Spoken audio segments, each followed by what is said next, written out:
आज के टॉपिक को समझने के लिए हम सबके बचपन की फेवरेट मूवी कोई मिल गया, जिसे जादू वाली मूवी भी कहते हैं, इस मूवी का एक क्लिप देखते हैं।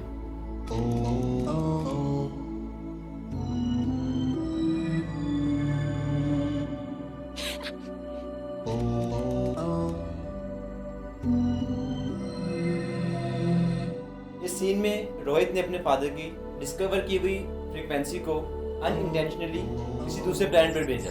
ये फ्रीक्वेंसी जादू के प्लैनेट की फ्रीक्वेंसी से मैच हुई और इसी फ्रीक्वेंसी को फॉलो करते हुए जादू का स्पेसशिप अर्थ पर लैंड हो गया। आखिर ये फ्रीक्वेंसी है क्या, इससे और क्या क्या हो सकता है, आइए इस वीडियो में देखते हैं।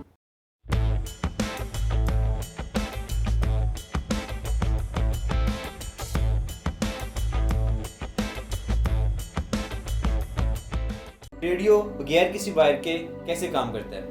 दरअसल रेडियो भी फ्रीक्वेंसी को यूज़ करते हुए काम करता है। जैसे हमारे रेडियो एफएम की डिफरेंट फ्रीक्वेंसीज हैं, जैसे 101, 102, 94.6, ये डिफरेंट फ्रीक्वेंसीज हैं जिन पर हमारे डिफरेंट आरजेस प्रोग्राम करते हैं। जब हम अपना रेडियो ऑन करते हैं तब हम अपने रेडियो की फ्रीक्वेंसी रेडियो स्टेशन की फ्रीक्वेंसी से मैच करते हैं, तब जाकर हम अपनी मर्जी का रेडियो स्टेशन सुनते हैं। इसी तरह रोहित की भेजी हुई फ्रीक्वेंसी जादू के प्लैनेट की फ्रीक्वेंसी से मैच होने की वजह से सिग्नल ट्रांसफर हुए थे। आइंस्टाइन के मुताबिक दुनिया में मौजूद हर चीज़ एनर्जी से बनी है। अगर हर चीज़ एनर्जी से बनी है तो जहाँ पे एनर्जी होगी तो लाजमी वहाँ पर वाइब्रेशन होगी, और जहाँ पे वाइब्रेशन होगी वहाँ पर फ्रीक्वेंसी लाजमी होगी, और जहाँ पे फ्रीक्वेंसी है वहाँ पे कम्युनिकेशन की जा सकती है।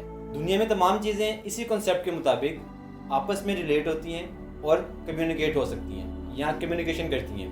दुनिया में मौजूद हर चीज़ अपनी डिफरेंट फ्रीक्वेंसी पर मुसलसल वाइब्रेट कर रही है, लेकिन इंसानी कान 20 हर्ट्ज से लेकर 20,000 हर्ट्ज तक ही फ्रीक्वेंसी को सुन सकता है। 20 हर्ट्ज से नीचे और 20,000 से ऊपर भी फ्रीक्वेंसीज एग्जिस्ट करती हैं, लेकिन हमारे कान इतने कैपेबल नहीं है कि हम उसे सुन सकें। लिविंग थिंग्स और नॉन लिविंग थिंग्स सब एटम से मिलकर बनी है। हम ये तो जानते हैं कि जानदार चीज़ें मूव करती हैं, क्या बेजान चीज़ें भी मूव करती हैं?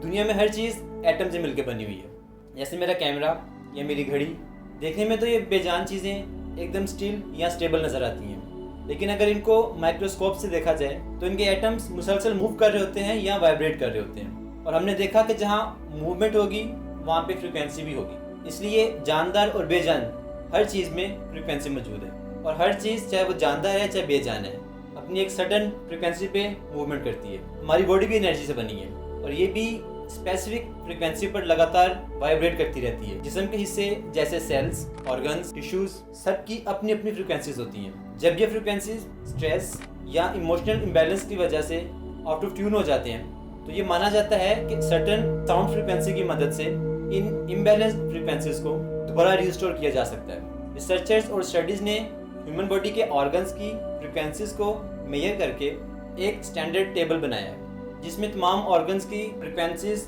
मेंशन हैं। इन्हीं मेजर की हुई फ्रीक्वेंसीज की हेल्प से साउंड थेरेपी वर्क करती है, जो कि ह्यूमन बॉडी को हील करने में इफेक्टिव साबित हुई है। इन साउंड थेरेपीज के मुख्तलिफ मेथड्स हैं, जिनमें सिंगिंग बाउल, टर्निंग फॉर्क या गोइंग मेडिटेशन जैसे मशहूर मेथड्स हैं। इनसे हमारा स्ट्रेस और हमारे इमोशंस बैलेंस किए जाते हैं, यानी मखसूस साउंड फ्रीक्वेंसी की थेरेपी से हमारी बॉडी की फ्रीक्वेंसी को बैलेंस किया जाता है। रिसर्च से ये प्रूव हुआ है कि साउंड थेरेपी स्ट्रेस और लोअर पेन को रिड्यूस और ब्रेन के फंक्शंस को इम्प्रूव करने में हेल्पफुल है। जैसे जैसे साइंस साउंड की पावर को डिस्कवर कर रही है, लोग ये जान रहे हैं कि साउंड थेरेपी हमारी लाइफ में पॉजिटिवली इम्पैक्ट कर रही है, और ये फिजिकल और मेंटल हेल्थ को इम्प्रूव करने के लिए लोगों की फर्स्ट चॉइस बनती जा रही है। Thank you for watching. If you like this video, hit the like and subscribe for more.